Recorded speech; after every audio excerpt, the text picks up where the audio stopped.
പ്രാർത്ഥനയോടെ പുണ്യ ദിവസത്തെ വരവേൽക്കുകയാണ് വിശ്വാസികൾ. ഹജ്ജ് തീർത്ഥാടനത്തിന് ബുധനാഴ്ച മിനായിൽ തുടക്കമാകും.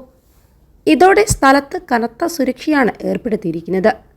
ബുധനാഴ്ച മിനായിലെ കൂടാരത്തിൽ മുഴുവൻ തീർത്ഥാടകരും താമസിക്കുന്നതോടെയാണ് ഹജ്ജിന് ഔദ്യോഗിക തുടക്കമാകും. ഇതിനായി വിവിധ രാജ്യങ്ങളിൽ നിന്നെത്തിയ തീർത്ഥാടകർ ബുധനാഴ്ച ഉച്ചയോടെ മിനായിലെ കൂടാരത്തിൽ എത്തിച്ചേരുമെന്നാണ് റിപ്പോർട്ടുകൾ. മക്കയിലും പരിസര പ്രദേശങ്ങളിലും താമസിക്കുന്നവർ ഹറം പള്ളിയിലെത്തി കഅബ പ്രദക്ഷിണം നടത്തി ശേഷമാണ് മിനായിലെ കൂടാരത്തിലേക്ക് പോകുക. ഹജ്ജിന് മുന്നോടിയായി മദീനയിലുള്ള മുഴുവൻ തീർത്ഥാടകരും ഇന്ന് വൈകിട്ടോടെ മക്കയിലെത്തിച്ചേരും. ഹജ്ജിൽ തീർത്ഥാടകരുടെ സുരക്ഷ ഉറപ്പാക്കുന്നതിനായി സുരക്ഷാ സേനകൾ സജ്ജമായിട്ടുണ്ട്.